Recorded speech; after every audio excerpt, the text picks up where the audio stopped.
Thursday, May 29th. Welcome back to Damon Bruce Plus, brought to you by Ike's Sandwiches, our good friends at the Dubliner as well. And that, speaking of good friends, is Sam Betesh, thinking out loud. That's our guy. Good to see you again, Sammy. How are you?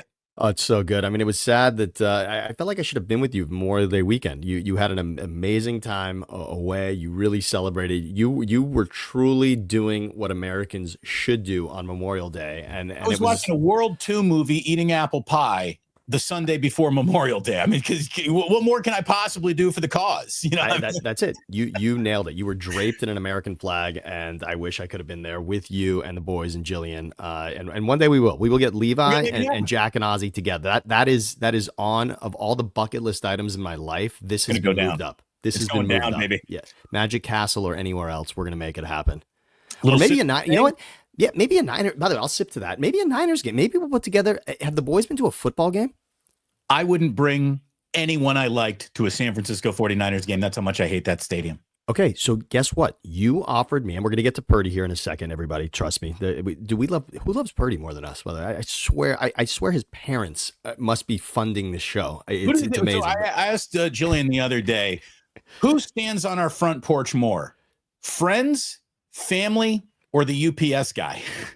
The UPS guy, who, by the way, his name is Claudio. Both my kids love him. He knows the name of both boys. They say hello to each other. They wave at each other 4 times a day throughout the front window. This guy is a member of our family, and Brock Purdy has basically become a member of our family as well. And I was stop talking about him. And I was going to say, so you don't want to take anyone to a Niners game. We should make it a college football game. You and I both agree going to a college football game is 1,000 times better experience than going to an NFL game. Only because we love NFL on TV so much. It's just such an epic experience. Jillian. Yeah. Welcome to the Big Ten, USC. When is Indiana playing in LA again? I was down there for the game against UCLA. Next time they're at USC. Maybe this is a college basketball weekend, but this is going to happen for sure. And I got to be honest with you. The 49ers watch parties that I do here on YouTube are going to maybe prevent me from ever actually going to another football game again because I'm doing the damn watch party. So, but that's okay because you know what? The NFL experience is about watching on TV. And I mean, ask the league, obviously, they're not worried about the 50,000 people in seats. They're worried about the 50 million that are watching on TV. That's where the 100%. Experience is. So yeah, so we're all in on that. All right. But yeah, that absolutely opens up the door to our very first topic here today, because look, I spent a lot of time on radio. I know how to prep for a show. I know how to talk to your co-host before a show starts. You and I, we text back and forth what our topics will be before we hop onto a show. And then, you know, we don't our vacation isn't so full on our itinerary where we don't have room for spontaneity. Yes. But we know what we're going to talk about. And that is just us here on YouTube. That was us on radio. If you and I were sitting in a TV studio, not only would you and I know what we're going to talk about, but 4 cameramen, 3 producers, a director, a floor manager, everyone would know what we were about to do and talk about, because we will have had an hour-long meeting before the show even started about what we're about to do. It is intense, and it is very pointed and specific. And just to explain what this is. So you and I obviously have been in radio. We're radio lifers. I just want to explain to the audience why those meetings happen. They don't just happen for Damon and I to understand what the topics are. When you watch TV and you see things flash on the screen, and I did this for years, I took it for granted. I just thought, oh, wow, the TV is sort of like what AI generating, what happens on there. Right. No. It just happens to be what we're talking about. There's an entire department dedicated to understanding what's going to be discussed so that those folks that work in that department can actually write out exactly what you want on the screen based on those topics. So all of that has to be detailed ahead of time. Continue. So since there's such a concentration on detail, why is there a clear choice to let, and it's often a former professional athlete, go on there, just flap his gums and be wrong about everything that he's saying? But because you're a former professional athlete, there's going to be more weight and gravity given to it. There's going to be more deference by the co-hosts on set given to it, where so often they're at the center of what's wrong on today's show. And what really pisses me off, and again, we're about to talk about TJ Houshmandzadeh and what he said about Brock Purdy as the example. And I like TJ Houshmandzadeh. I would not call him a gum-flapping idiot, Kendrick Perkins, desperate to just be trending on Twitter or anything like that. That is not who he is. But I really believe, if you walk into any single network, no matter what they cover, no matter what their slant is, no matter what their biases, perceived or real, may be, if you walked into any network executive's office and said, I can guarantee you double the ratings getting shit wrong all day long, or you'll have half the ratings and be accurate and well-researched, and it'll be a smart show, they would choose double the ratings being wrong, not just some of the time, every time. And that, to me, is why I think there's such a massive faith break with what we call traditional media, because it's not about getting the story straight. It's just about getting people to watch. And look, two guys who make a ton of money and I know very well and really like a lot. So I want to talk about Stephen A. Smith for a second, because what he does is tremendous, and I so respect the arc of his career. I mean, you think about, look, to be writing about the Sixers and essentially, following Iverson through that run. And that was really that sort of branded the first piece of his career. And to be where he is now, just congratulations, Stephen A. Really. I mean, he's done an amazing job of it. But because he is boisterous in what he says and committed to saying things that can be flippant at times, he's been able and given the wand to speak about absolutely anything. So anytime Stephen A. gets something wrong, I actually say to people, can you imagine how difficult it is that he has to have an opinion if the Mariners do something interesting? Like, do you understand how hard it is to have a passionate opinion about every single thing that happens in sports? It's a long way from just understanding what the relationship was between Larry Brown and Allen Iverson, right? Like that's a long way from that. So it's impressive. The other guy I want to talk about, who I'm also friendly with and worked a long time with at Fox, Colin Cowherd. Colin brilliantly came up with this segment where Colin was right, where Colin was wrong. He loves pointing out to everyone, I don't get it right. I say a lot. I can't possibly be right all the time. And in fact, I'm not afraid. So you don't have to pretend that you've caught me on something, because I'm going to tell you every week what I was wrong about. At least there's an honesty in that. It is my favorite thing that he does. Well, I'll also say this, for a guy who definitely, he'll pick a bias and he'll ride it as long as he can. Yes. And he's clearly picked I'm going to steer into Brock Purdy's lane more than go with the flow of it. And that's what I really believe, that when he sits down to do a show, he's not trying to get shit wrong just for clicks. He just gets things wrong. But the original intention isn't, I'm going to start a fire, a careless fire built with outrage and nonsense, and just see how hot it burns on the internet. Like, he does not do work like that. So I respect him for that. And I'm not saying that that's what TJ Hushmanzada was trying to do in any way, shape, or form. But anyways, for those who do not know what we are talking about, welcome, by the way. Like and subscribe. Hit those things right now on both channels. Thinking Out Loud with Siciliano and Sam, and here, Damon Bruce Plus. Go give love to both channels if you would, please. TJ Hushmanzada. So much. What's that? And I like him, by the way. I was just going to say TJ Hushmanzada, which, by the way, Hushmanzada is that the greatest? I mean, it's the greatest fantasy football commercial of all time for sure, right? Where the guys on today, by the way. Right? I mean, Hushmazili, put it on the championship, put it on the board. That is still one of the greatest of all time. So his name is just iconic with TV already before he had anything to do with what he's doing now at FS1. But continue, and he's also a really great dude to be around. Like, if as far as being around football players and what those personalities can be, he's an awesome, down to the earth dude. Continue. Good player, really good guest. I've had him on the radio show. I like TJ Hushmanzada. And this is what makes me ask, like, and he's not just some dumb jock. Like, this smart guy. No. Yes. How do you sit through in a meeting knowing that you're talking about a segment about Brock without the actual, like, okay, so can you say something to really get us trending here? Because he said, I believe they did overpay for Brock Purdy. TJ Hushmanzada said that on Monday. I would have given Brock Purdy $47 million a year. That would have been the most I'm giving him. We needed you last year. You went 1-6 against playoff teams. We had guys hurt. Christian McCaffrey was out. Trent Williams was out. Aiyuk got hurt. But you couldn't really get it done. Now, first of all, he knows more about football to just put it all on the quarterback. That is, that's the spicy showbiz part of it all, right? Yes. And I guess he is right. Brock did not play well against playoff teams, but he wasn't the only one. So to put it all on him is nonsensical. But what really drives me nuts is all you need to do is Google Brock Purdy contract, and it will quickly pop up to let you know that even though the new money is $53 million a year for 5 years, that doesn't factor in the fact he's only making $5 million this year. So really, it's a 6-year, $270 million contract, meaning that the whole thing per year average comes in $2 million less than the number you are balking at right now, TJ. He says it's 47. In reality, it's 45. Researching that, correcting that before he said it would have taken no effort. So why was no effort made? Why did they send him to the podium with a big point to make when it was so easy to figure out how wrong it was? Because the passion with which he delivered what he said is necessary. In other words, you can commit, and this is a beautiful thing that happened in a room plenty of times with Colin. Actually, Colin would come in with an opinion, and he then challenges the room to steer him off it. In other words, if there's too much information going against it, he'll drop it. I've been in a room where all of a sudden he says, all right, we can't make this work, right? He understands, okay, now we've got sort of square peg, round hole, and it's not going to be that. I came in here thinking one thing, but now that I've been presented the information, it's no longer that way. And yes, that should have been, the dissection of those numbers could have been there for Hoosh.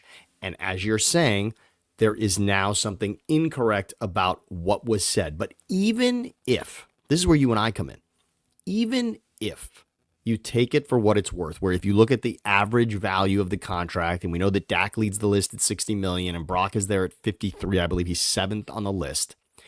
Even if you want to say he's overpaid because of that average number, there you go. You put him up there for everybody. Dak's at 60 million. Burrow's second. It's at like 55. AI, Sam, that just magically happened. Yeah, exactly. Who knew we were going to talk about Brock Purdy today? That's weird. Jeez. So we got 60 million Dak, 55 for Joe Burrow, Josh Allen, Jordan Love, and Trevor Lawrence. Yikes for that paycheck. Then Tua comes in at 53.1, and Brock is 53 even if you go average value, and Goff is tied with Purdy. So it puts him at 7th on the list. You and I have said this so many times. Purdy is not overpaid if he is 7th on this list, considering when he signed the deal. Right. There could have been more money. Now, I did mention this to JT, our buddy JT the Brick, the other day, and he yelled at me. He said, don't give me this. We saved money for other people. Brock Purdy got a lot of money. And of course, none of us are crying for Brock Purdy. He didn't lose money in this deal, but I want to remind everyone, look at that list.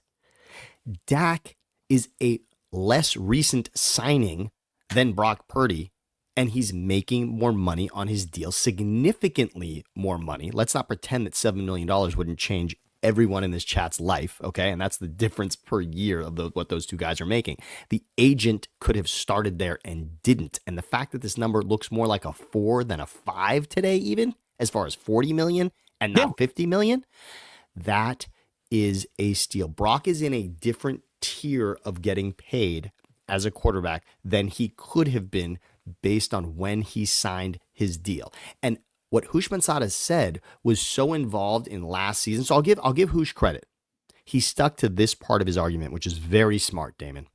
He stuck to the idea that 2024 shouldn't have led to the money. And I can follow that, right? I mean, if you're Brock's agent, you're not going into arbitration saying, look at everything we did in 2024. You're saying, look at everything we did in 2022, 23. We're talking about years that we went to the NFC Championship game, not years that we got blown out in Buffalo and never sniffed the playoffs. Wouldn't say that, though. I mean, what 49er was proud of the season that just happened? You know, that's not the season that Kyle Shanahan wants to go in and renegotiate with. No one does. Nope. Nobody does at all. And yet, big money still happens, right? I mean, look, the front office is smart enough to understand that even though it was a shit season, Fred Warner deserves money. Brock Purdy deserves money. George Kittle deserves money. And maybe some of that money came from the fact that Debo is now in Washington. And the thing is, too, like it wouldn't take very long to research that Brock's season was, of all the things that were part and parcel of the bad year, Brock's performance is no higher than 6th or 7th on that list. You know, I mean, there are a lot of things that went more wrong there, and it just seems like all of that's forgotten about just to make a hot point topic. And I really do feel that Brock Purdy, for some reason that I really don't understand, maybe this is just the price of being the 49ers starting quarterback. Like your burden is heavier when it says shortstop New York Yankees. Yep. than when it says shortstop Milwaukee Brewers. I get it. Quarterback for the San Francisco 49ers is rarefied air, man. That is a lonely place to stand. But how wrong people are, how misconstrued, the amount of bad information that they continue to swim around in, when any other point in time, I think this would be viewed as, well, he's gotten off to a remarkably good start. This is a remarkably reasonable contract, but boy, the remarkably good start and reasonable contract thumbnail doesn't get a lot of clicks. It doesn't. And here's what's interesting though. I want to tie Brock to two people in this league that for everyone should be top of mind. The money last season in the offseason went to Trevor Lawrence and Tua. Those were the two quarterbacks that got paid. They are both higher on the list than what Brock's contract is. And I just want to ask, would John Lynch rather be signing checks that have Brock Purdy's name on it or Trevor Lawrence and Tua? If you're asking him right now, ask fans who wear Trevor's jersey in Jacksonville what they think, and ask fans in Miami who wear Tua jerseys what they think. Neither are excited about the check going out for those guys right now. Brock is 100% a steadier check to write than the two guys I just mentioned. And I don't remember people balking at those deals last season. You know why? They slotted in with when your quarterback is getting signed. No one considers them backup quarterbacks. They're clearly the starter, Trevor and Tua, and Brock is in that category as well. And those are playoff teams, playoff aspirational teams in Miami and in Jacksonville. And the Niners have NFC championship aspirations with Brock. And not only that, he's been there with them twice. He deserved more money than both those guys and didn't get it. What's funny is, if your biggest complaint is, well, we should really look at just last year before we make any bold choices on what this guy should make. What year are you looking at to get to $55 million on Trevor Lawrence? He doesn't even have the year that I'm not supposed to care about now, and then just focus on the bad year. Like, Trevor Lawrence is being paid for shit that hasn't even come close to happening. If your argument is Brock has been paid for things that won't happen again, at least they happened. They happened. And again, you like to say it. It's a line I've stolen many times. Walking off the field in overtime of a Super Bowl with the lead, I'm sorry, that does count for something. You lost a Super Bowl, but you were right there. You had the team there. You had the team in the NFC Championship twice. You won one of them. You were knocked out of the other one. Brock Purdy is worthy of this money for where he has been, and everybody judges the postseason more than the regular season, and Brock has those wins also. Plus, I want everyone to do this, and Damon, you and I didn't dissect it, and maybe we will next week. PFF put out yesterday or 2 days ago their list of the top quarterbacks in the league. And when we say PFF, I want everyone to understand, this is like your TI-82 calculator. PFF is essentially, when nobody knew what WAR was in baseball, PFF was putting together those numbers for football as well, right? Well beyond the QBR number, well beyond the passer rating number.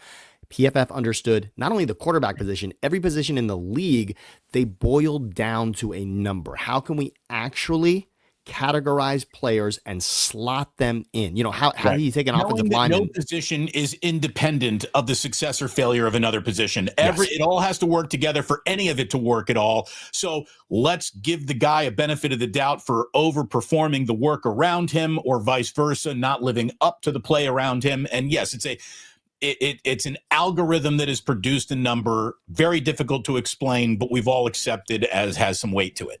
And go to that list. And you have to understand, this list does not take in a lot of opinion. This is just about numbers. Brock slots in at 11. So that's the worst case scenario. That's just taking numbers by what they are, and that's coming into this season. So that's taking into account that 2024 is nothing that we want to necessarily hang our hat on. So with that in mind, coming out of the 2020-24 season, Brock Purdy is at 11th. Which means there are playoff quarterbacks that didn't make it on that list ahead of him for what happened last season. Brock Purdy, in a year that stunk for the Niners, is still on PFF's list, essentially in your top 10. He's one out of it. And therefore, you need to look at that and understand the money, not only for things that happened in the past, but for what's going to happen in the future. And please, when you do your math, take into account the discount. You have to take into account the discount that Brock has been for a year you went to the Super Bowl, another where you went to the NFC Championship. You have to take that into account and say that 1 year is worth 53, but the one before that was worth 5. Take into the fact that you get a little bit of a discount when you become a Love Rewards member. Get yourself signed up for Ike's. I don't know what you're doing for lunch. It is a gorgeous day here in the Bay Area. We got sundress conditions, Sammy, in San Francisco, California this afternoon. Get yourself to Ike's. Eat your sandwich outside. Go sit down under the old oak tree. Have yourself a nice little an iced tea, little bag of chips, which, of course, when you're signed up for the Love Rewards program, you earn your way towards free versions of those. So sign up for Ike's and our good friends at the Dubliner on how about this? It's a gorgeous day outside. At some point, it's going to be too sunny. You're like, I'm going to want to walk into a dark bar and watch the Knicks lose at home tonight. And go to the Dubliner. Go to the Dubliner in West Portal. Tell Kenny and John that I said hello. They love hearing from you. And if you brought your Hamantash in there with you, they just let you sit at the bar and eat it. Tell people where they should get their Hamantash. It's really easy, everybody. Steta is a word that not all of you know, and I put it in the comments there. But steta is a word, Steta. Okay, steta means grandma. It's basically what I called my grandmother on my dad's side growing up. And in the Syrian grandmother on your what's the male version of steta? Steta and Jidda. Okay, steta and Jidda is Grammy and Grandpa if you grew up a Syrian Jew, as I did. So steta and Jidda. So steta, my Aunt Marlene is steta to cousins of mine, of course. Yes. So she's an unbelievable cook, and she bakes even better than that. And she makes amazing cookies called Hamantash, which you can find at Steta's Kitchen. Please do yourself a favor. Eat Steta's Hamantash. You will never be the same. It is just an unbelievable item. And thank you, Steta, for doing all of that, Aunt Marlene. We love you, and thank you for supporting the show. By the way, thank you very much, Aunt Marlene. Yes. 49ers Red Zone going with Graham. I wish that I just called my grandma and my grandpa. I didn't have the cute little name. Of course, Chef A is going with Bubby. Bubby. So so Jack and Ozzy, what do they go with for Grammy Grandpa? Just grandma and grandpa. Okay, that's good. So Allie's parents for Levi are Grammy and Gaga. He just started saying Gaga for Grandpa. Okay. And then my parents, whose name are Raymond and Marlette, are Ray and Marmar, which is kind of cute the way that happens. Cute. So there you go. It's enough about Grammy and Grandpa, but it is adorable when kids go with those monikers. I'll tell you what, freaking Ozzy right now has figured out the power of mama, and he has Jillian just wrapped around his 3.5-year-old finger. I mean, he had her in the first place, but every time he drops the "thank you, mama," I mean, I can see her heart just, and I'm like, "Hey, what about me?" He's like, "Yeah, thanks." Sup, dude. Yeah, sup. Yeah, you're not getting data. Not yet. When it comes to Brock Purdy and the 49ers, this season just can't start fast enough. The vibes are good. It's all right feeling around this team. A year ago, it was a totally different vibe. You had the Super Bowl hangover. You had holdouts, hold-ins, bad vibes. Shanahan looked like he knew he was going into the season with the wrong defensive coordinator, and sure enough, he was. It just never fit. It never got to working. They're trying to figure out how do we make it sound like Christian McCaffrey is going to be active, and then declare him a game time decision as he boards a plane to Germany. You know, like, come on, like. Last year was a disaster. This year feels like anything but. And what I can't wait is for this guy to take the field again and just start shutting some people up. Like, that's what I really hope happens. Or, you know what? Maybe I'm totally wrong and he sucks, and everyone who said he was going to suck is everything he's done so far has been an illusion. And if that happens, I'll guess I'll report on that. I won't be trying to speak into existence the opposite of what I'm really seeing. And that to me is what bothers me the most about sports coverage, Brock's coverage, and just overall news in general. Forget about talking about what is happening. I want to lead with what I think should be happening.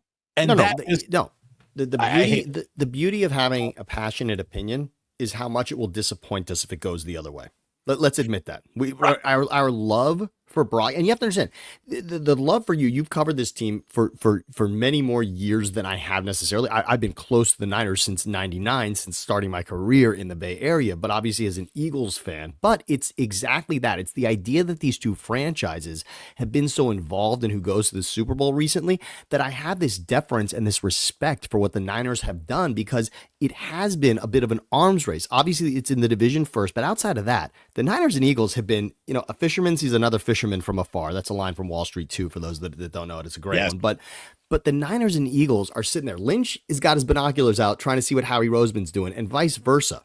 And if you look at these two off seasons, they're very similar, by the way. And of course, a lot of people are trying to emulate what the Eagles are doing right now. But the Niners and Eagles have been spotting each other for a long time, saying, we got to build this thing a little like you, because you end up in the games we want to be in. And in fact, we were in them together at one point a couple of seasons ago. Also, let's look at one other thing about where this came from. TJ Houshmandzadeh, who I like as a person and you do too. This story actually came to us because it was written as one of Brock Purdy's targets has TJ Houshmandzadeh as his personal coach.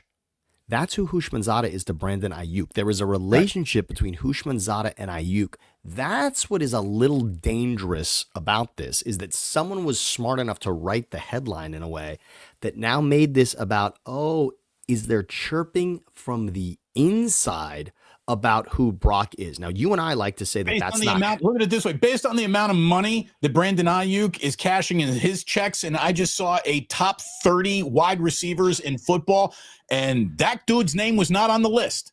Now, if you want to say, well, he's not playing probably to Thanksgiving, and that's why he wasn't on the list, there was no asterisk that said Brandon Aiyuk would be on this list, but for the fact he's not playing for an awful lot of this year.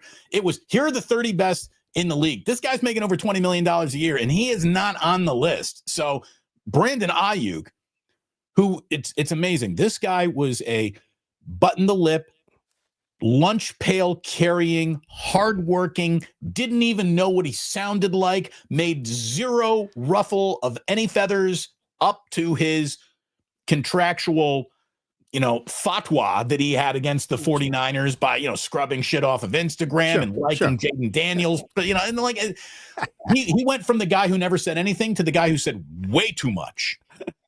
And he also, though, now, so many people have circled this season as sort of the Jawan Jennings coming out party because of Debo heading out. But let's remember, this is actually about Aiyuk. It's not, Jawan Jennings is going to be icing on the cake. If Aiyuk doesn't end up coming out of this injury and establishing as number one eventually, then this season will not be going where it needs to. Brandon Aiyuk needs to be alpha A.J. Brown, Jamar Chase for this team to do what it wants. He has to be that guy. And in games without Debo where he was healthy, he could do that, but he's going to need to do that week in and week out. And remember, Ayuk's career started with, are we ever going to get what we want out of this guy? His career started with, we're not so sure this was the right draft pick. Let's be clear. It took a little while. And then, wow, Aiyuk was every bit of it, and it clicked. And it clicked. As much as I want to say fantasy football doesn't matter, that's when it clicks. From a wide receiver position, you actually know by following fantasy football. Aiyuk became an absolute asset in the fantasy football world. And that's when you knew, this guy's fucking for real. I mean, this guy is putting up numbers that make a difference in these games week in and week out. He did it with Debo and without, but a lot without. And now he's going to have to be that. So I don't know if Aiyuk is actually part of this opinion, and I'm going to just assume for now that he's not. I'm going to say that Houshmandzadeh is independent. When Houshmandzadeh's on a show like this, I feel like he's independent. It's his opinion. This wasn't a whisper from Houshmandzadeh representing like we got guys who played like about 8 to 10 years ago who still have numbers slotted into their minds that aren't realistic anymore, and that's a problem too. They're also given the inflation abacus to explain that, hey, $15 million 12 years ago is $20 million today. And there's a little bit of jealousy.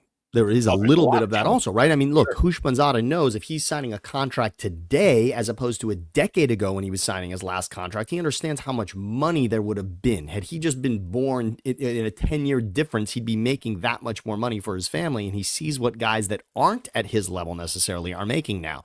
And that plays a factor when these guys are talking about millions and millions of dollars in regards to these contracts. But I don't think that in the building there's people that are doubting Brock. That's the confidence with you and I speaking about Brock is that we don't feel from the inside there is doubt. You can't tell me that anyone on the Dolphins right now has zero doubt about Tua being on the field. There is, I mean, and remember this, in the game that Tua was injured last season, he also threw 3 interceptions before that injury. So it's not, Tua's not just, oh, he's on the field, he's healthy, and now he's doing everything he needs to. No. There are games when you look at what Tua's doing, you say, ooh, we need a little more there.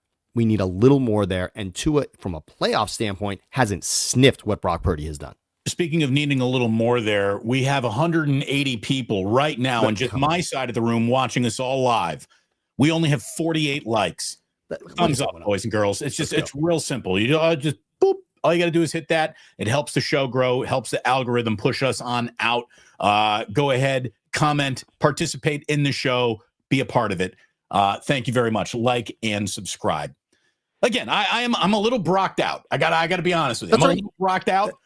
We got other things to talk about.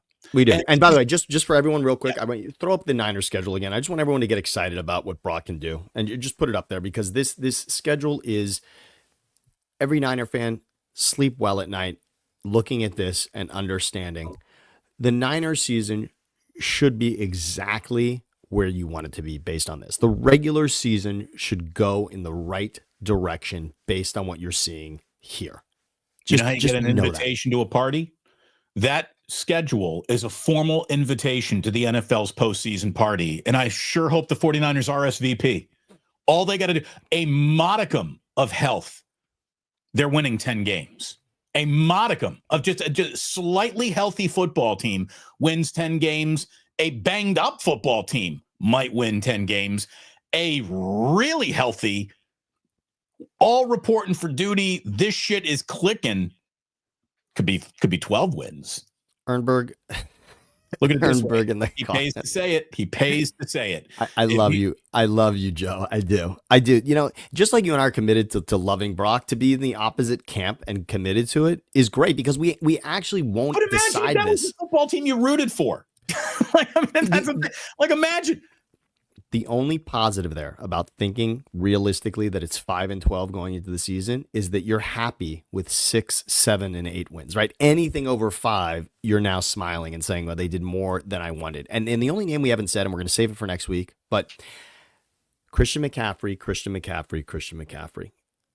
This team is on another level if Christian McCaffrey is on the field. You are literally doing the show that I did yesterday with John Chapman saying that we have so just not discussed at all. Basically haven't even brought up the fact that Michael Jordan's not playing for the Bulls tonight. Do you think that might affect the game? And I'll take an example from my backyard here. The Eagles, why the Eagles win the Super Bowl? I mean, in that game, the defense was amazing. But in the totality of the season, the Eagles won the Super Bowl because Saquon Barkley was #1 fantasy football draft pick worthy of a season. That's the difference. Saquon Barkley had one of the, I think, 10 greatest professional seasons that the NFL has ever seen. Like, that's how great that year was. And I would argue if you take the run through the Super Bowl, it is the greatest ever. It is the most rushing yards anyone has ever had if you include the postseason. And he won the Super Bowl. I mean, I'm sorry, like, what goes better than that? He also had he had 7 60-plus yard touchdowns this season. I mean, what? All against the Rams in one quarter. They 4 of them are against the Rams, 4 against the Rams. But so my point is not Saquon. My point is running back. What was special this past season? Saquon Barkley and Derrick Henry took those teams to another level when you look at how they put offensive numbers on the board in the regular season and even in the postseason. Christian McCaffrey is that. No one Saquon Barkley, no one said this was the offseason signing when it happened for Saquon Barkley. They're like, oh, maybe the Eagles will get something out of him. Maybe he'll show a spark of what he used to be. McCaffrey's an exact. Maybe. Right. He'll have a good game against the Giants, and on that day, the New York Post is going to unleash a headline, and that's going to be embarrassing, but it's not going to change everything. No, it changed everything. And Bazzi Mian is right here. Chiefs sold out to stop Saquon and couldn't stop anything else in that Super Bowl. That's what it does. Just to put that in your brain as a defensive coordinator now, and Christian McCaffrey it's just someone you have to account for on the field in every moment. And without him, wow. Let's at least give credit to what he's done in his career. And not just, this isn't, oh, McCaffrey was good in Carolina. No, he was record setting with the Niners. It was very. We were using his name in the same sentence that included Jerry Rice. How about this? There you go. It's the same example. Saquon and Derek for 2024 are what Christian McCaffrey was for 2023. It's the same thing. It's an addition that happened that fell from the sky and landed with a team that could make a difference, whereas Carolina couldn't and Tennessee couldn't and the Giants couldn't. And then the Niners and the Eagles and the Ravens squeezed the most out of that because they could surround it with exceptional talent. Yep. That is what the Niners have. What a gift, and you're going to see that difference this season. By the way, speaking of what you got, can I please get a check to Stata's link? Yes. Haven't had any luck with Google search. Here we go. All right. Connect on Sammy's site either, so we got to get that right. Yes, I'm going to get it right. I will get it to everybody. Yes, we are making that happen. Thank you so much, and we will get you to Stay at Us Kitchen. By the way, bang, bang. Why is TJ Hushmanzada dissing Brock? Again, I think there is an element of maybe he doubts the guy a little bit. There is another element of these shows are built to generate outrage more than they are to further, a proper discussion about a sport. And that is my problem with so much of sports media. Leave the comment up there. I want to make it simpler than that, Damon. Go ahead. Because he plays quarterback. There you go. You want people to watch your show, talk about a quarterback. He's a quarterback in this league, and there is a lot of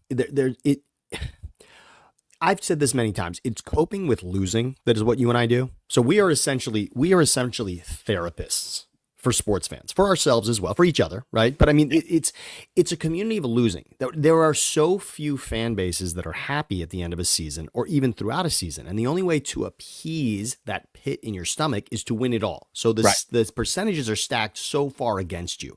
And this is about dealing with losing. And what happens is you start to slot these quarterbacks based on the losing and the winning. And we're coming off a season where the Niners were obviously lost more games than they won considerably. And they were in the Super Bowl before that. And there's talk of the Super Bowl hangover. And it's losing on that level where you're at the Super Bowl. And think about it. Was that a success? Was that a successful season? Losing in the Super Bowl? No. Everyone thought it was a disaster because you wildly successful football season. It's an incredibly successful football season. To lose the Super Bowl still means you had a really good year. The amount of teams you have to be better than to lose in the Super Bowl. Think about how impressive it is to run through the NFC the way that they did. It was incredible. And coming off of a season where you're losing in the NFC Championship, which, by the way, there's also a hangover to that. Getting to the championship game and losing, that's a kick in the nuts also. It's tough to get back there the next season and to go and then not only say we're here again, we're winning it this time. That's a big fucking deal. Ask the Lions, by the way. Lions lost a heartbreaking NFC Championship game. I don't remember them in the NFC Championship game this season. It's not so easy. You don't just chalk it up. And they had a better regular season, but it doesn't matter. So the reason that we talk about Brock in this way is because not only for these shows, but just for us, we're all coping with the losing, and we have to slot these quarterbacks in regard to what we think they're going to be. And Mahomes is on the top, and he's really the only guy that no one's got a massive argument about. By the way, spreading the negativity around the entire backfield. Joseph says CMC isn't even going to be a top 5 running back this season. He's old as fuck. All right. Well, look, dude, why are you a Niners fan, Joseph? I mean, seriously, if you don't like the quarterback, the coach, the running back, why are you still here? Why don't you just go root for the Arizona Cardinals? If you'd like to see what it might not work out looks like, Go be a Cardinals fan. Go try it on for size and tell me how bad you got it, how much you're suffering being a 49ers fan, you fucking pussies. Hand banana. I just need a break from 49ers talk to say fuck John Fisher. Always. Okay, Yeah, it always feels right. It feels good. It just rolls right off the tongue. Thank you so very, very much. Okay, so let's go. Again, Mr. Joe. No, it doesn't, Damon. A successful season is winning the Super Bowl. Again, you've never been in a fight. You've only bought a bumper sticker. You're T-shirt tough. You've never been in a huddle. You've never played a sport. You were raised by, look at it this way. Did you grow up in a loving household? If you didn't have a mansion, I bet you did. You know, it's just insane to me that people only understand one thing about sports. Break finish line. It's cross finish line first. Good job. Don't cross finish line first. Might as well be left. I mean, it's the Ricky Bobbying of sports talk. I mean, you sound like a child. Get the name out of, get the Mr. out of your Yes. avatar. Get the Mr. out of there. Just call yourself Joe Wish Upon a Star. And I'm going to bring this to the NHL for a second because it was a beautiful quote I saw last night. Rod Brindamore is the coach of the Carolina Hurricanes. They lost in the Eastern Conference Final to the Panthers, who, by the way, are going back to the Stanley Cup Final for the third straight season, which is epic for them. They lost in the Eastern Conference Final, and he started his press conference after he took about 3 minutes of questions, and then he said, "How come nobody in this room is asking us about the tremendous season we just had?"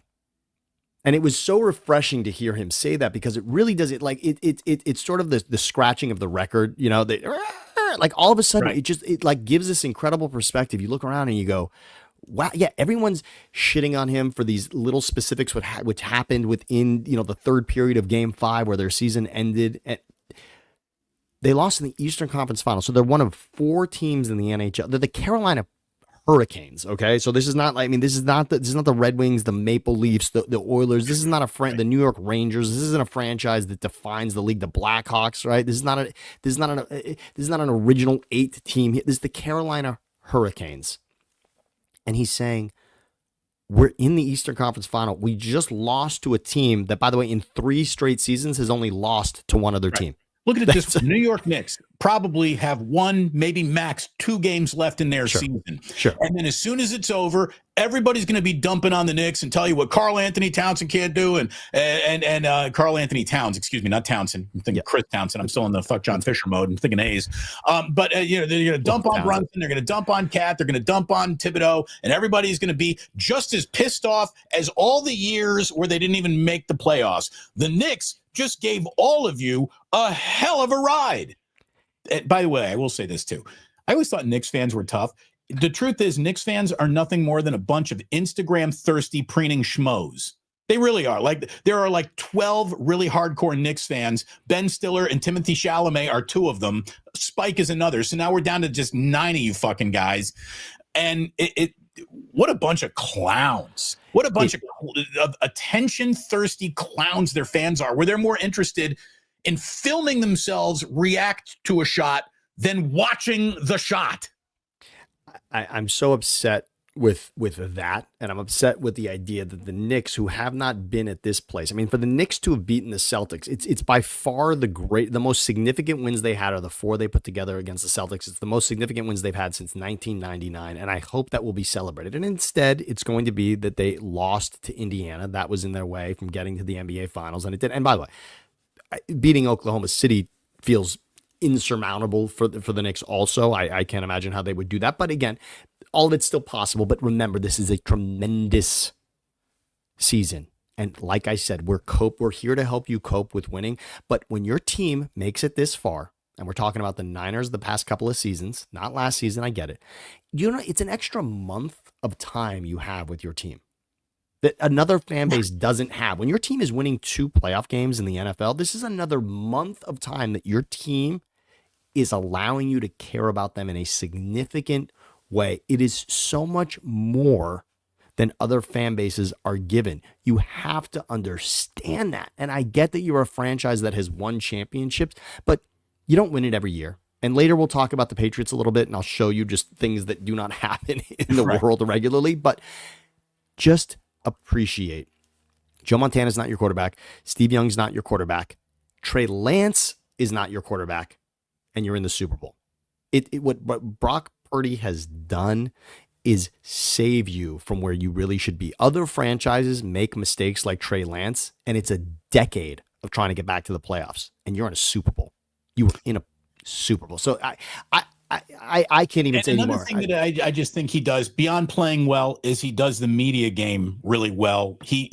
And that is a huge part of tamping down distractions and knowing how to talk. And we're going to have some examples of a young man figuring that out early in his career and an old man maybe having one of the single most perfect podium answers of all time. So I don't know about Joe Flacco being an elite quarterback, but answering a question in an elite way, stepping off a practice field, is something that veteran knows an awful lot about. But I want to start with Caleb Williams because he was in the news this week.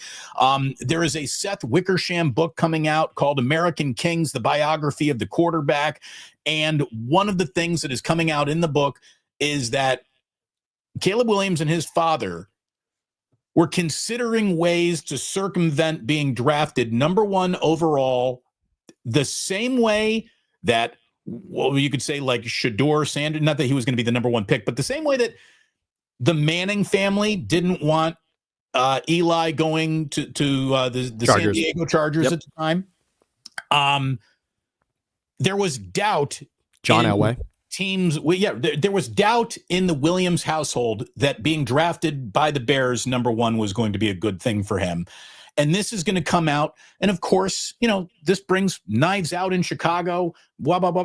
And to me, it is the polar opposite. My reaction was, well, isn't it great that he completely understands the team history? Because there is no more bumbling, fumbling, guaranteed to fuck that up NFL franchise than the Chicago Bears as relationship to the quarterback. You can make the argument statistically that there is no team in football that has done a worse job at developing that position in the history of the NFL than the Chicago Bears. The Jacksonville Jaguars, the just got here Houston Texans have all had 4,000-yard passes. The Chicago Bears have been playing football for 600 years. They go back to Mesopotamian days, and there is no one who's thrown for 4,000 yards with the Chicago Bears. And it's not just because there's a lot of winter in Chicago. There's a lot of winter in Green Bay too, but they figured it the fuck out. It is a blind spot over decades of the franchise's history. And this young man, knowing that this book came out and there's all buzz, he is about 4 minutes in front of the podium yesterday where he basically says, yep, we were concerned. And then I came in here and I met people and they alleviated those concerns. Any Bears fan, and I grew up a Chicago Bears fans, know that besides some of the dopest ass uniforms in the sport of football and wonderful sepia tone memories that officially end in 1985. That's all the Bears have. The modern version of the Chicago Bears, they are the Florida Marlins of the NFL. They suck. They are terrible. They're bumbling, stumbling, gonna fire the GM, gonna trade the quarterback, gonna move on from the quarterback, gonna replace the offensive coordinator, gonna replace the head coach. Now we just the cycle just over and over and over and over and over. And it's fucking insane how bad Bears football has been.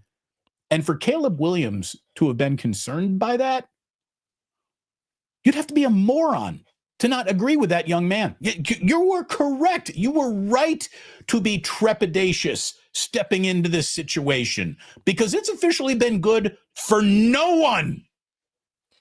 Here's the beauty of this. You're gonna talk to Larry, I think, before I am, Larry Krueger. And Larry Krueger doesn't like Caleb. He doesn't think Caleb's gonna lead the Bears anywhere. He's convinced that Caleb's just not the guy. And, I wondered myself if it was because of Jaden's outstanding season that maybe, we're comparing Caleb to that. And right now it's difficult, but I'm going to, and you should, ask Larry if he's seen these 4 minutes. I think these are 4 minutes that would change anybody's opinion about Caleb Williams. And here's why. Caleb Williams wasn't even asked a direct question when he got to the podium about this. And he simply said, I want to talk about something. Right. I am going to bring about an end to this distraction. I'm not going to let you dictate what's going on here. I'm going to address it head on. He also didn't lie about the most important part. He said, yes, I had a very good conversation with that team over there, Minnesota. So this is essentially someone admitting in Ohio State that they spoke with Michigan about being with them instead. Okay. Right. So, these are teams that don't like to discuss each other. Packers don't like talking about Bears. Vikings don't like talking about Packers. This is this is in the division, direct, just knife in the heart. I could have been with Minnesota. I'm with Chicago. He admits that in such a stand-up way that you have to salute what Caleb has done here. And let me remind everybody this, even if what Wickersham writes is exactly true, which is that they were considering the idea of maybe playing in the United Football League or going somewhere else instead of Chicago. So there was a thought of maybe doing that. Can I explain the difference between you in life of maybe doing something, considering it, and actually doing it? Yeah, there's a big difference, right? Eli Manning refused to play for the Chargers. The Chargers didn't draft him and then make him play there. There was exactly 40 seconds in our lives where we all thought, wow, what balls by the Chargers. They're going to draft. He said he didn't want to play there. They're going to draft him. And 40 seconds later, we hear he's been traded. Right. So he is drafted. He has a hat somewhere. That I want that hat, by the way. That's the hat I want in life. I want Eli's Chargers hat that he had from the draft. That's actually what I really want to get. All the Chargers gear he got immediately. I want that. Although it's probably gone to Haiti at this point. But my point is this. Eli Manning, even though he won 2 Super Bowls and is a Hall of Famer, and he did it in New York, that as far as douche moves by a family in the league, Eli actually did it. Yeah. Caleb Williams, this is a book about something Caleb Williams thought about. He's a Bear. He just played a seat. Like, there's no question, right? Caleb Williams is the Bears quarterback, isn't he? Is he the Bears quarterback? Mm-hmm. He's the Bears quarterback. Was Eli Manning the Chargers quarterback? He never was, because his family said, fuck you, we don't want to play for one of the 32 franchises. What Caleb Williams did, and you said it beautifully, is he said, okay, let's look at where I could go and what my career will be if this happens. I am projected to go number 1. That number 1 is tied to Chicago. What will that mean for me? He's collecting information that's going to affect the rest of his life. Any of us would do that. If we were considering a job somewhere, what are we not looking at what the company has done? Are we not looking at who our bosses are going to be? Does that not play a factor at all in what we're going to do? Of course it does. And he didn't say, I don't want to go to Chicago because it's cold and I'm used to being in Southern California. He said, there hasn't been, and he said it yesterday in his 4 minutes, there hasn't been a 4,000-yard passer here. Yeah, right. I'm thinking about that. Kids who thrown for 4,000 yards. I mean, it's look. I'm wondering about that. It's two smart things. He considered what will be around him to create success in his career in this league, which we all know is fleeting because NFL stands not for long, because if you don't take advantage, you're bounced. So he knew that, and he was smart in saying what he did. We are in May, not September, and he is going to say this at a very quiet time in the season. Guys, I just want to get ahead of something. I talked to Minnesota. Of course, I talked to a lot of people that were all, anyone who was in position to draft me, I spoke to. We had a great conversation. The guy just won Coach of the Year. Like, yeah, we respect Kevin O'Connell. Like, is that saying a lot? No. Right. The whole league respects him. Look what he just did with Sam Darnold. So, yeah, he had a great conversation with them. No shit, he did. And in Chicago, he also had a good enough conversation to say, you know what? Yeah, I want to be the number 1 draft pick here. Right. But here's the thing, just to prove to you that Caleb was onto something, the guy that he had that great conversation with has already been fired. He had his offensive coordinator changed by like week 11. Everything that Caleb Williams was worried about the Chicago Bears being, they were. They lived up to their end of the bargain. They lived up to their we will fuck this up reputation perfectly. They nailed it. And all I can tell you is that nobody's raking Ben Johnson over the coals. Ben Johnson comes out there just last week. He's talking about, yeah, I need to change the perception of this franchise and that position specifically because we look like the have not figured it out yet. Like the entire league's perfected the forward pass. We're still running T formation. Like we look like clowns. This is the single because you are all throwing tunnel screens from 1994 and think that this is modern offense. You guys are clown shows. This is the single most impressive NFL performance of Caleb Williams' career to this point. To this point, yes. Yeah. On tape, we talk about what you put on tape. What Caleb Williams has put on tape through a season last year, there are games where he was very good, but what he did for 4 minutes this week at a podium is more impressive than anything else he's done. Look at it this way. He had a nuclear bomb of a story sitting underneath him. He diffused the bomb, totally diffused it. This is now, it won't even be a topic. They won't even be talking about this tomorrow on the score in Chicago. It's done now. And when you can just nip something in the bud and prevent a small spark from becoming an NFL equivalent of a forest fire, that's a good day at work, Mr. Quarterback. It really is. By the way, Christopher says, go yell at the sky, Ernberg. Everyone be nice to each other. And if you really want to yell at each other, just make sure you do it with a super chat. Thank you very, very much. Yes. Now, since we're talking about quarterbacks meeting the moment at the podium. Oh, well, this is good. I want to take everybody here to Cleveland for one of the single greatest answers you will ever hear from a quarterback who, again, has been around the league long enough to know, that's a landmine. I'm not stepping on it.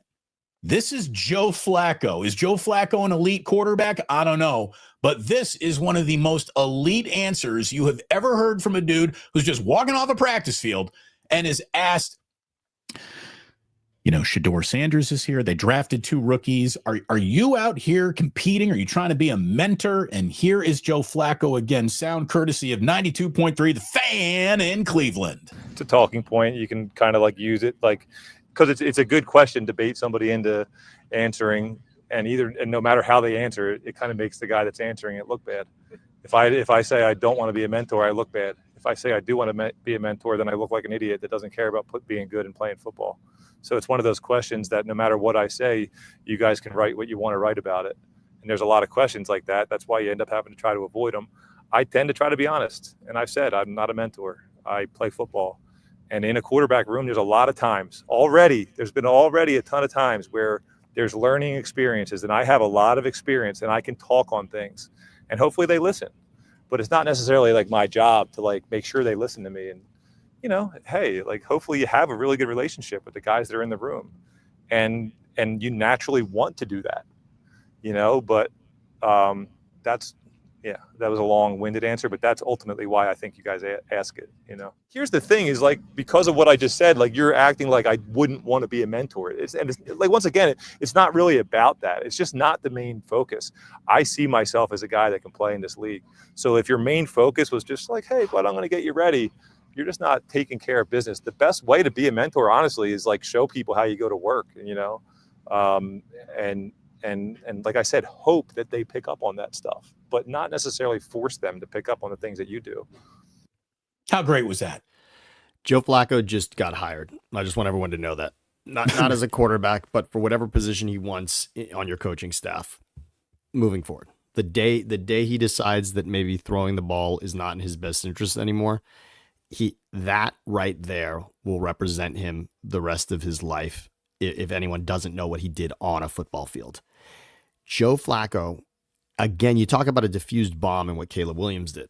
And Joe Flacco also did it. And remember, Joe Flacco's walking on more of a landmine than Caleb in regards to what's in the quarterback room.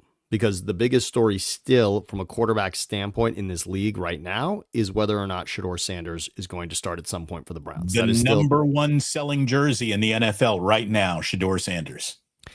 And what Joe Flacco is asked there is ultimately, is he being a mentor to Shedeur Sanders? I mean, that's the headline, right? Whatever he answers there, no one's saying, oh, what, he's being a mentor to Kenny Pickett. No. He's being a mentor. Right. This has got nothing to do with Kenny Pickett. You're so right about that. This headline is Joe Flacco is or is not a mentor to Shedeur Sanders. That's what this story is. Flacco didn't even mention his name there. Okay. And not because he was trying to do something special. He's talking about the room. And what's beautiful about what he says is that he puts it on the reporter. Okay, I understand this can be a hot button. In other words, he's not calling it. I understand why you're asking it. I understand where it's coming from. That's okay. But what are you going to do with the answer that I give you? Are you going to run with it as a positive, honest, refreshing answer? Or are you going to try to crucify me as the guy who doesn't want to lean back and pull the other guy up? And what's gorgeous about what he says, and for a Browns fan, this should be incredibly, incredibly enlightening. He wants to play. And I think that really is so important here. Joe Flacco right now is probably, I mean, if the league starts tomorrow, isn't Flacco your starting quarterback? I mean, certainly if it starts tomorrow, Flacco's the guy that's most equipped to go out there as your quarterback. You know, Pickett will pick it up quickly, but neither rookie at this point, I'm not saying anything dramatic here, neither rookie at this point is ready to go out there. Dylan Gabriel and Shedeur Sanders are not ready to lead the team week 1 today. That's without question. Right. So Flacco's going to be your guy if it started right now. And when he's being asked that question right now, he knows that. And he's saying, I'm not going to sit here and tell you that I'm not treating myself like the starting quarterback. First of all, that's who I was 2 years ago for this franchise. And remember, he also was in Indianapolis last season. He saw the shit show of the quarterback room with Anthony Richardson in it. Okay. Right. And he wasn't there to mentor Anthony Richardson. The Colts were a playoff team potentially when Flacco came in to start games that Anthony Richardson could not start because he was taking himself out of games. Okay. I mean, that's the catastrophe that he was around. And the thing that is on full display here, and this goes back, I guess, to our original opening discussion of Brock and sports media and what are those sports media even trying to do these days? They're just trying to, how about this? Instead of running with the truth and having a little attention paid to it, they would much rather distort things and have a lot of attention paid to it. Kenny Pickett, it's funny, we were just talking about Kenny Pickett, I thought just the other day, he came off a Browns practice field and he was asked about like, hey, how's it going for you? And he basically said things are really off to a great start here. And this coaching staff has done a wonderful job setting a daily expectation and coming out and we know what we do. And immediately it was, well, does that mean that you didn't think that that's the way it was in Pittsburgh? Was Mike Tomlin a bad coach? Was it, and it's just, it instantly goes to how can we take what you just said, add gasoline to it and make it burn? Because what you just told me sounded like, yeah, things are going well and it's all competent and that makes a shitty story in my newspaper. So we need to turn this into former Steeler shits on former situation. That's what it was turned into. And he basically went out there and was like, what the fuck? I just said that things are going well here. It had nothing to do with over there. And it's just, I really do. If I were a professional athlete, I would do my mandatory media moments, and then I wouldn't give a thing because I wouldn't trust any of them. What I would do, anybody. What I would actually do, I look, there is a seminar for broadcasters in the league, and there's seminars for the players as well, sort of, how to behave throughout the season. I mean, it's a lot of like, call us if you're drunk and don't drive your car. Like there's a lot of that. But I feel like these two statements, what Caleb Williams said and what Joe Flacco said, should be a part of next year's seminar for players, not just quarterbacks, but for players. Provide the context, provide your own context to your answer. Set it up and take the time to answer once in a while, long-winded, so that you will never be taken out of context because you will have much like what is Shannon Sharp? This is going to be, follow me on this path. What does Shannon Sharp want right now? He wants the entire sex tape out there because he's saying that you're cutting up a certain amount of it that makes me look a certain way when me and my ex-girl are going at it. But the totality of it will show you something much different. So don't let this lawyer go out there and give you, a few minutes of what happened between us when if you look at all of it, it's not nearly as strange. He wants to be able to control that by having all of it. And what Joe Flacco and Caleb Williams have done is they've said, here's all of it. I always have wanted the full sex tape out on me as well. Look, it's a shame. We can all relate to that. We really can. And there's many minutes of it. I mean, look, let's be clear, right? This is not a short tape. It's 7.5 minutes. And I mean, this is like worthy of an intermission for sure. So But my point is, and I'm sorry for going down that long path about it, but I want you to understand that that's the difference in the world. That's the difference between, again, context is so important to understand the totality of something. And what Caleb and Joe did is they provided all of it. Joe saying, "What the Browns didn't call me and said, you want a mentor here? I'm not the quarterback coach. I'm not. Right. I'm not the quarterback coach. There may be a subtle difference in a year. I may very well be that, but that's not what I am right now. I took this team to the playoffs 2 years ago. I'm here as a starting quarterback. Right. And the guys behind me I'm going to lead by example. If you want to have a mentor, watch him. pay attention to the way this guy works. The veteran in the room is probably got a few habits that you should start picking up on. And that's the way to go. I mean, I guarantee you, I would hope that if they turned around and said, hey, Shador, is this guy mentoring you or not? He would say, well, yeah, he's mentoring me just by showing me the routine of a professional. And by the way, what I'm trying to emulate. I'm trying to emulate the routine of a professional. This isn't about and then he brought me to lunch and asked me if I was having a good time. How about he could also say, and I think it was in 2012, I don't want to get the year wrong, but he could also say, yeah, you know what, he was a great mentor because I just looked at the 2012 season when Joe Flacco was doubling down on himself for a contract and played himself into a Super Bowl MVP. How about that when he beat Peyton Manning and then, of course, Colin Kaepernick with 4 chances from the 4-yard line to win a Super Bowl, and Flacco actually won it despite the lights going out. I mean, Flacco was unbelievable in that season. Flacco's got a Super Bowl ring for a reason, and no matter what you think of Flacco now, this is not a coattails Joe Flacco that went on that run. They had an amazing defense yet, but Flacco out-dueled Peyton Manning in a double overtime game. Joe Flacco was one of the greatest seasons as a quarterback in the history of this game. He had one of the great postseasons. One of the single greatest postseasons, and it culminated with him beating the 49ers in the Super Bowl. So please remember that. Joe Flacco's a mentor to every quarterback in this league. You know why? He's one of the dudes that won a Super Bowl. Every quarterback in this league wants his season to end the way Joe Flacco managed to make it happen once. And if you do it once, you know what you are forever, the rest of your life? You're a fucking champion. And Joe Flacco is a champion at that position. And nobody has ever said that the Ravens offense is something worthy of talking about. Those teams, right, they're supposedly led by defense. I understand now with Lamar and Derek, yes, different story. But Joe Flacco was outstanding at the most important position. One last NFL story. We got 1.5 NFL stories. Yes. Tyreek Hill is trying to sell anyone in Miami that he is a reborn football player. And you know what? I hope he is. Because as a football player, the guy's absolutely spectacular. As a person, it is a less than situation. He owes it to the Miami Dolphins. He owes it to himself to get his shit together. He's always been a questionable dude, fantastic football player, 8-time Pro Bowler. And it's funny, a lot of people will say, hey, he got traded from the Chiefs. They keep going to Super Bowls. So it really wasn't him. Well, let me tell you, it's hard for a wide receiver to be the leader of a Super Bowl movement, but he has done all you could ask a wide receiver to do since being traded to the Dolphins. He's led the NFL in reception yards. He's already said he wants 2,000 receiving yards this year. He had 959 last year, the worst of his career. He was also in a situation where he didn't know who the quarterback was going to be week in, week out.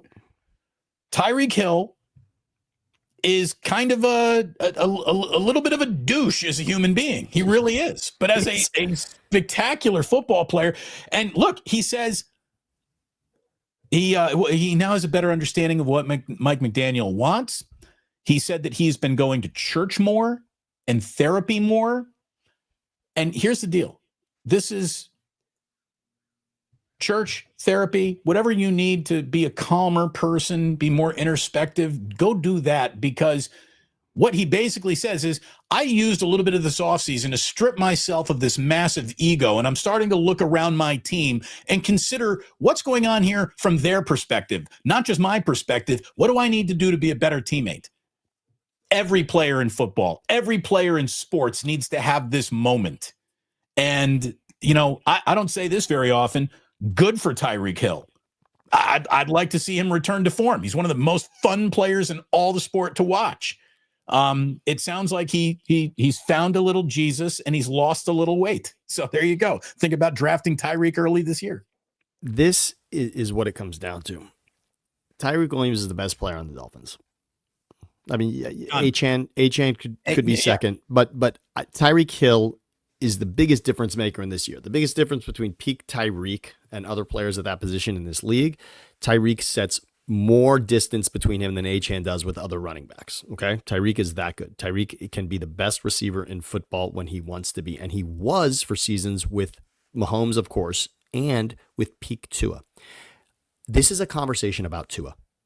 This is a conversation about Tua. And my point about, I hate to bring Brock Purdy up again, but this is because Tua is making too much money for what he's bringing to this team, okay?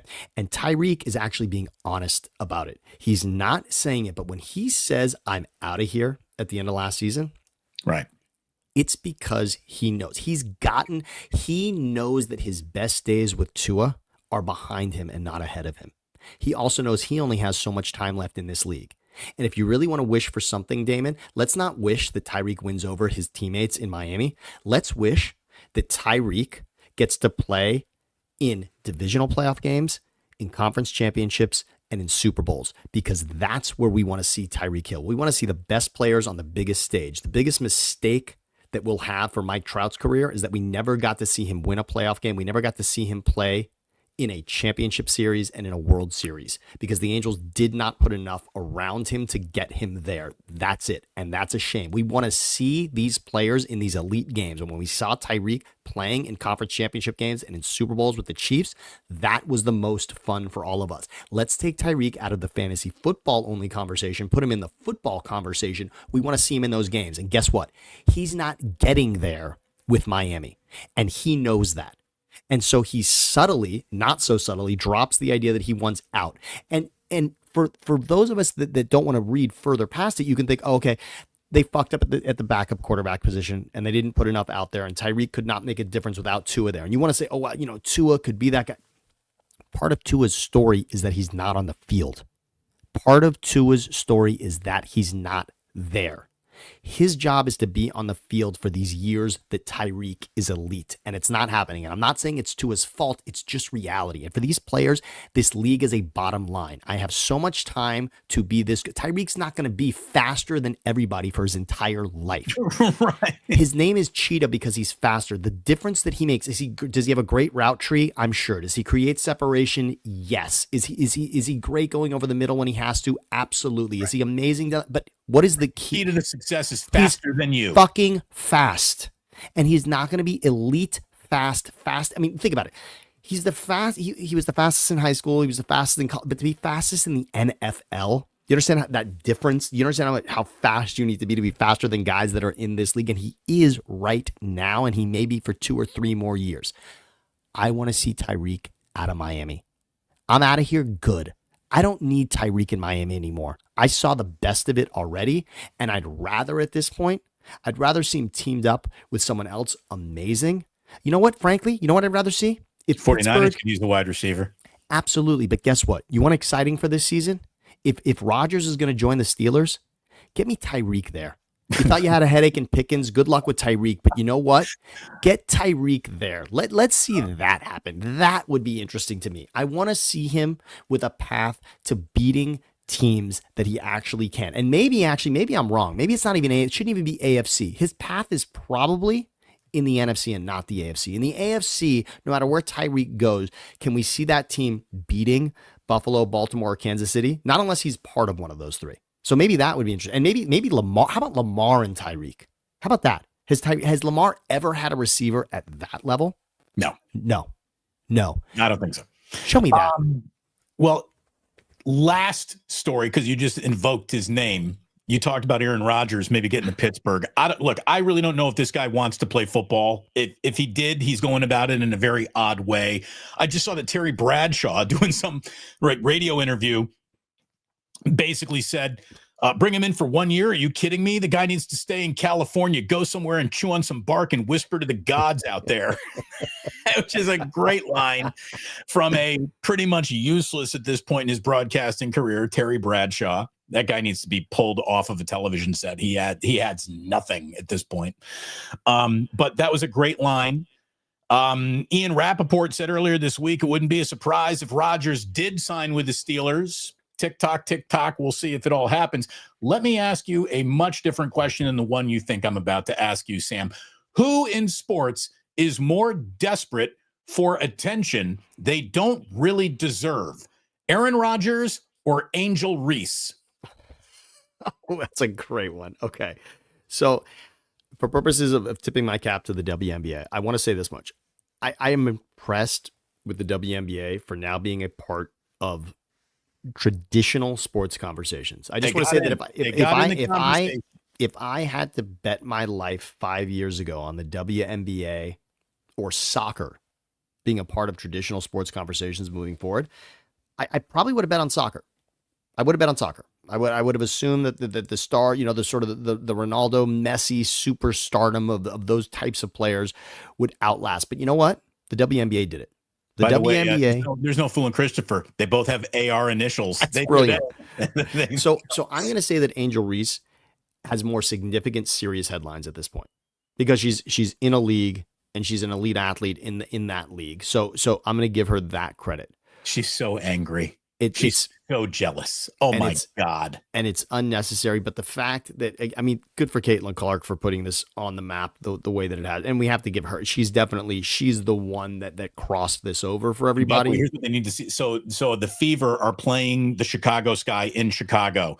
And when Caitlin Clark, before she pulled her hammy or quad or whatever it is, she's out for a couple weeks, those tickets were going for big prices. Your get-in price now to go see Angel Reese's team is $6. So Angel, don't pretend that you are on the same level as Caitlin Clark. You might have played some big games together. Your names have appeared in headlines together. You are not equal, not even close. The league moves on without you. The league without Caitlin Clark doesn't make today's headlines at all. The words don't come out of our mouth, and they do with her, and she's done that. She is the crossover, and we can give her that credit. And frankly, the rest of the league should be thanking her. The rest of the league can thank Caitlin Clark for that, no matter what you think of her game. So that being said, for that AR, let's move to the second AR in this conversation, and I would rank them, yes, 1 and 2. Angel Reese 1, Aaron Rodgers 2. Those are your AR rankings for the day. Okay, Aaron Rodgers. It's upsetting to me because I still wish this was a conversation about Minnesota and not Pittsburgh. Okay. I see Aaron Rodgers as a divisional playoff participant in Minnesota, and I don't in Pittsburgh. And that's just math. That's just because to me, you're going to have Joe Burrow is going to be healthy through an entire season. Your path in the AFC, first of all, in your division is Pittsburgh, right? You got to either hope that the AFC North produces 3 playoff teams, which has happened. But your path is, are they going to beat out Cincinnati or Baltimore for the division title? It's not going to happen in Pittsburgh with Aaron Rodgers. That's just not happening. So I don't have the excitement level, just like it wasn't happening in New York with the Jets. They weren't going to beat out the Bills. It wasn't going to happen. And that's that. You are right. And that's the way Aaron's got to be looking at it, you would think. But if you're the Steelers, you want to talk about it ain't going to happen. Right now, your quarterback room is Mason Rudolph, Skylar Thompson, and 6th-round rookie Will Howard. I don't like Aaron Rodgers very much, nor do I think I would want him on that team. But if you told me your options are this poo-poo platter of it's never happened or Aaron Rodgers, I'd be like, well, fuck, all right. Just bring that douchebag in here. He can throw the ball still a little. You know what conversation I hope's happening? And later in that same interview, Bradshaw brought up Kenny Pickett. He thought Kenny Pickett got a raw deal the first go in Pittsburgh. He just thought he wasn't surrounded by enough on the offensive line, surrounded enough with offensive weapons, etc. I actually hope that at this point, because of how long it's taken with Rodgers, and by the way, Rodgers said, don't wait for me. I mean, if a girl tells you that, what are you doing? If a girl says basically, don't wait for me, you're finding another girl, right? Don't wait for me. Don't wait for me. What? Don't wait for me is goodbye. That's a nice way of saying this isn't happening. So Rodgers is telling him to find a better option. If you said, hey, Damon, let's do a show together tomorrow. And I'm like, yeah, you want to do it at 11 o'clock? And you were like, yeah. And then I was like, but don't wait for me. I mean, what am I promoting that you're coming on to them? Don't wait for me. Don't wait for me means this is over. If you propose to a girl and she says, don't wait for me, what does that mean? I'm saying don't wait for me is goodbye. So if Pittsburgh's holding on to that, which they can, I really think, look, Cleveland's not going to be able, we just talked about it. Flacco, Shador, Dylan Gabriel, Kenny Pickett. There's enough there that Cleveland is going to be somewhere that people know they can maybe snatch a quarterback for this season. They've got 4 good options at quarterback. We don't have to call them great, but they have 4 good and interesting options at quarterback with Shador, Dylan Gabriel, Kenny Pickett, and Joe Flacco, which means one of those 4 could become available.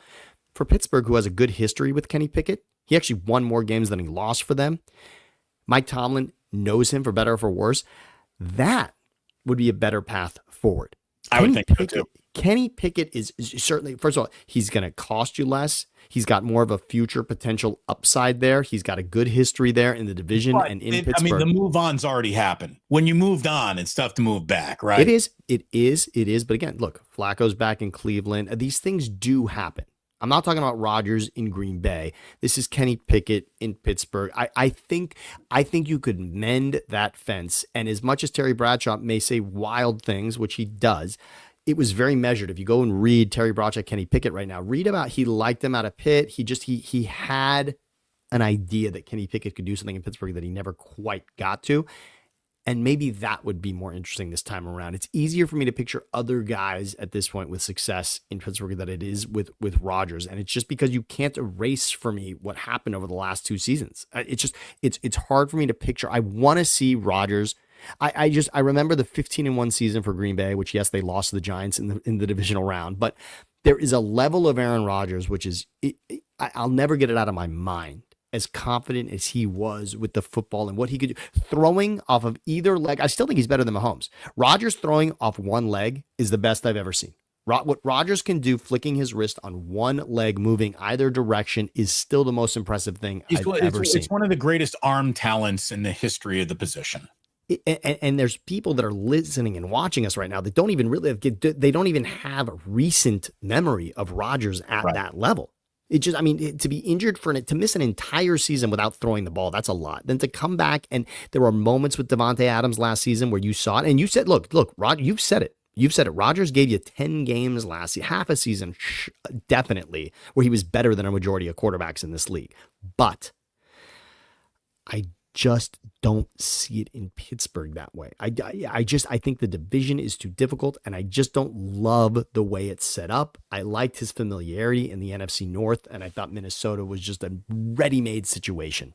Darnold for Rodgers felt like that was great. That was like one more season to capitalize on this epic roster that they've got in Minnesota. And of course, with Jefferson and Addison, I loved every bit of it. DK could be amazing for him, but I understand what Terry Bradshaw's saying. I really do, because for him, it's embarrassing. It's his franchise. It's embarrassing. And he didn't bring up the line I did. Don't wait for me is probably what upsets Terry Bradshaw the most. You're telling the Steelers, I'll let you know when I know.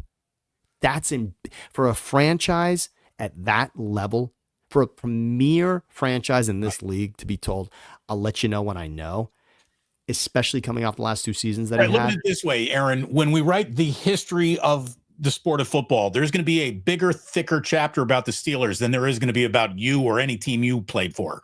That's just the way it is. It's just the truth. And give him credit. He beat the Steelers in the Super Bowl. I mean, I'll give him. I mean, Desmond Howard certainly did. Certainly. So this is, man, I'm so euphoric, Damon, that I hate when I have an idea in my mind of what something's going to be and then it doesn't turn out that way. And so for me, it's like the Jets, what I wanted, I thought the Jets would compete with Josh Allen, with Aaron Rodgers, right? We all did. Like before those 4 snaps where he then goes down on that Monday Night Football game 2 seasons ago, it's like we all could dream of a place where the Jets were going to compete to represent the AFC in the Super Bowl. And then it was so far from that it makes me sad. Well, yeah. No, I mean, to me, he's always got that Green Bay stink over. I've never rooted for Aaron Rodgers a day in my life. I love the it didn't work out portion of the Rodgers experience. I really do. So that's just, again, I grew up a bitter. I look at it this way. I grew up rooting for a team that has never produced a quarterback a fraction as good as Aaron Rodgers. So is it jealousy? Is it a lot of ugly, dirty things that come out in me when yes, I've got bias. There's no doubt about it.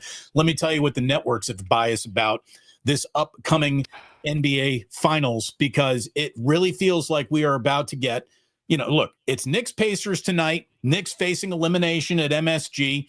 This could be the last game ever broadcast on TNT if the Pacers win it, because that relationship ends, obviously.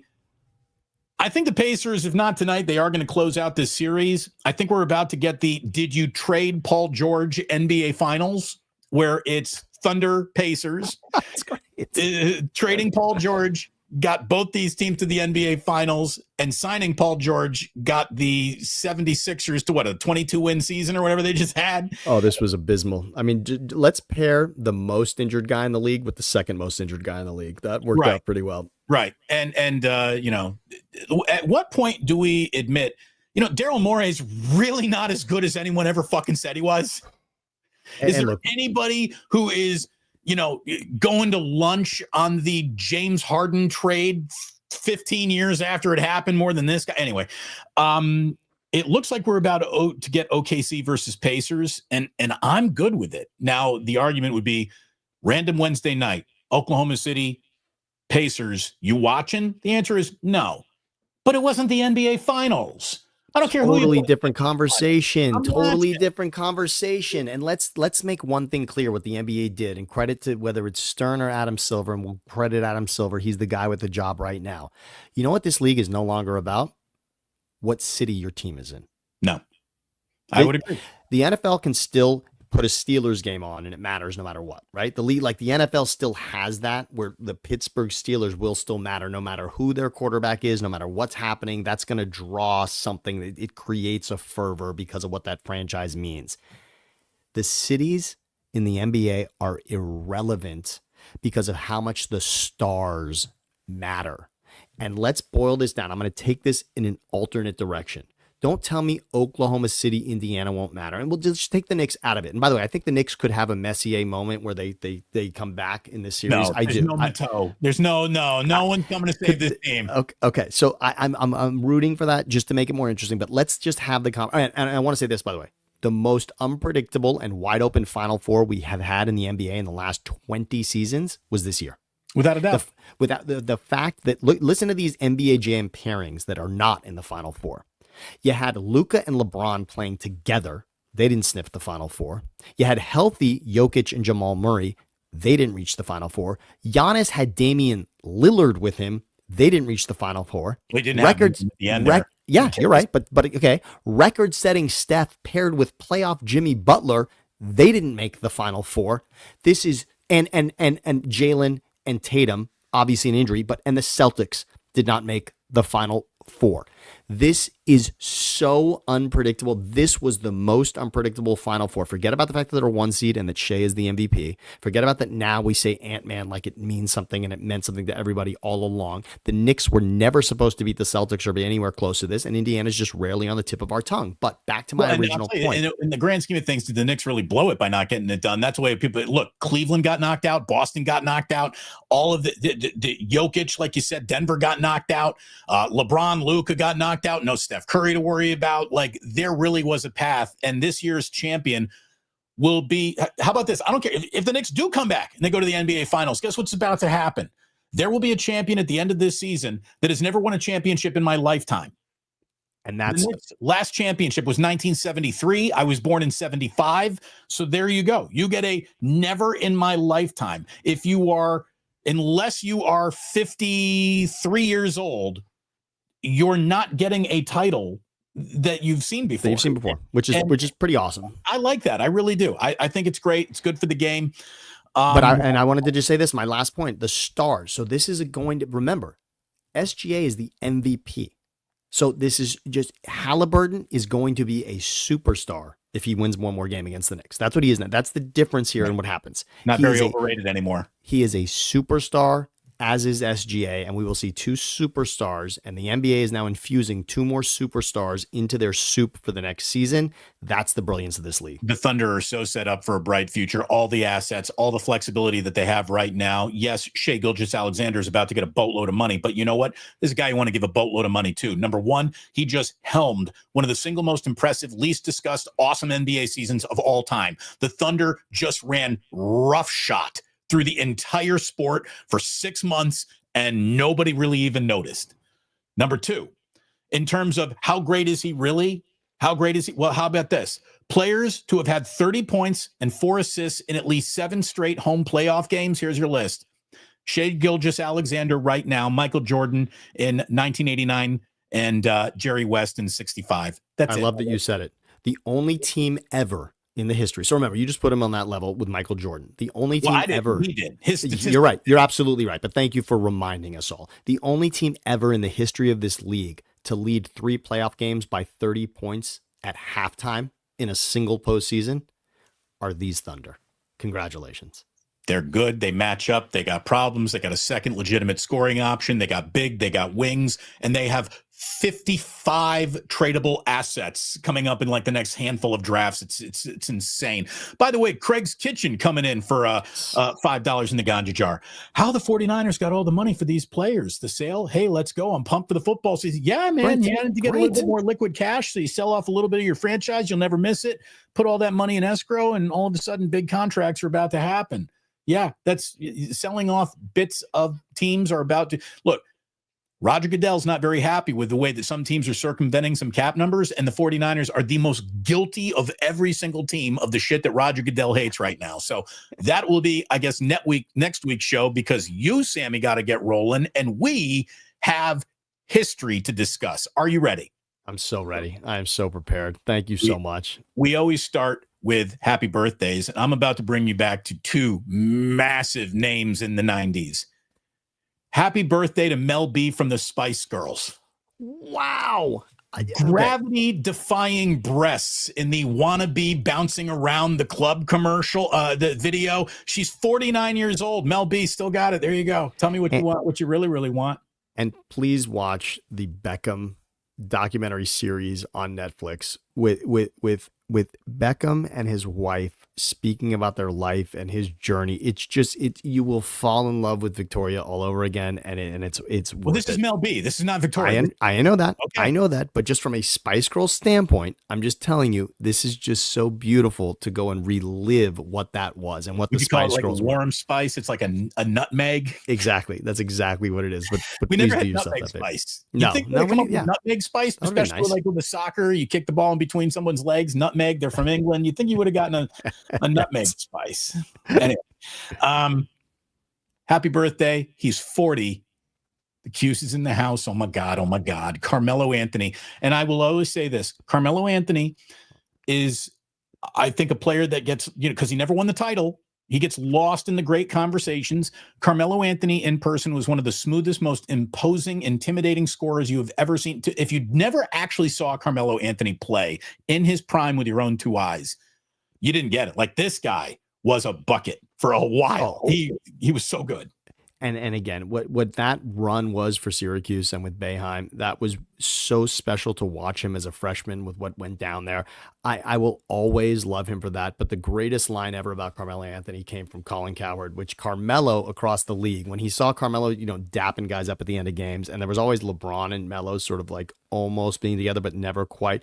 He always said, Carmelo's the friend that you say, hey man, we totally got to get together.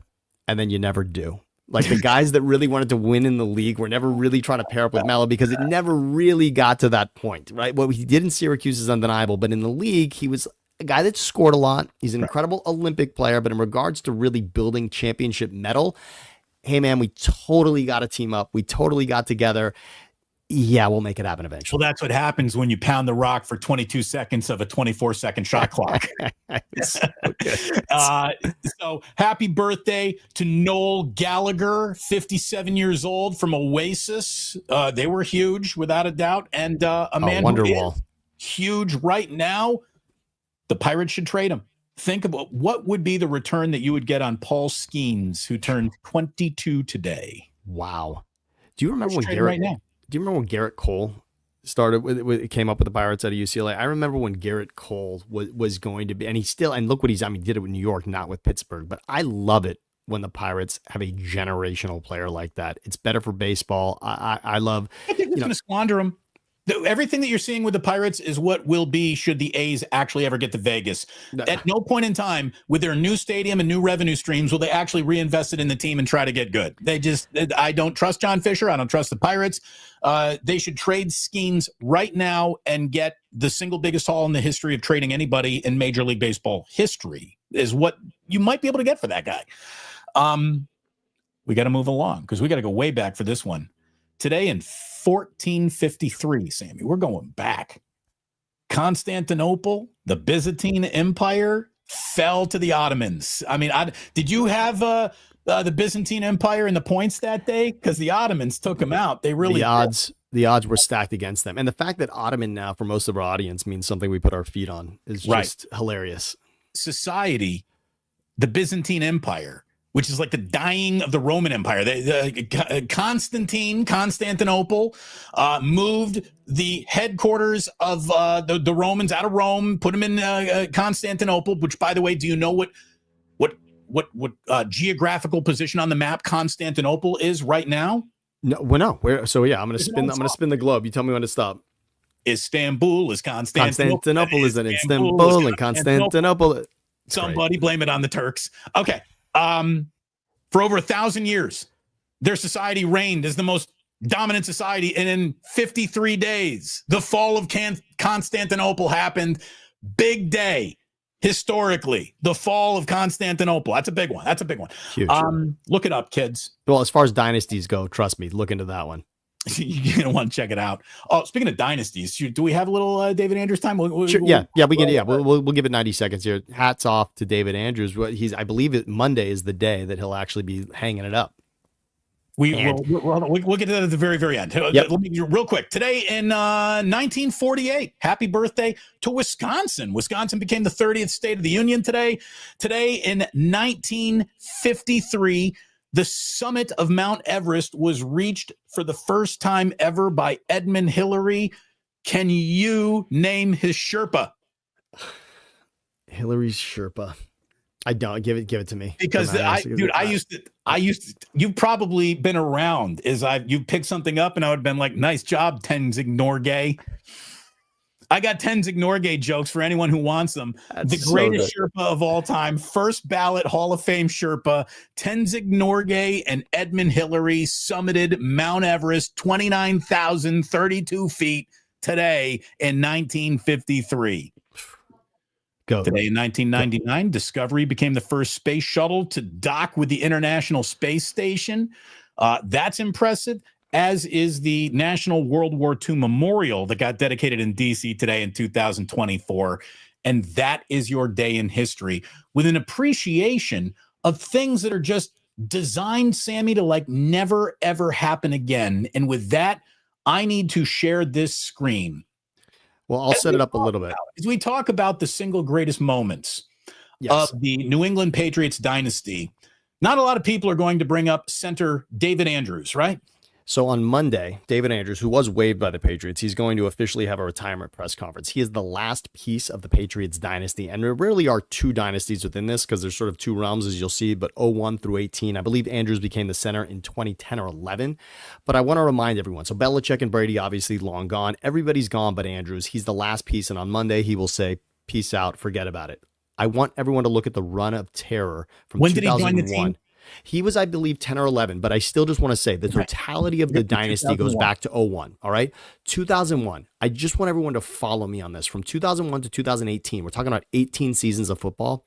Look here, go type in Patriots Football Reference and look at the season finishes from 2001 to 2018. For those that want to know what a dynasty is, this Patriots team from 01 to 18 was in the Super Bowl 9 times. We will never see this ever again in any sport. You sound like Ed Rooney from Ferris Bueller's Day Off.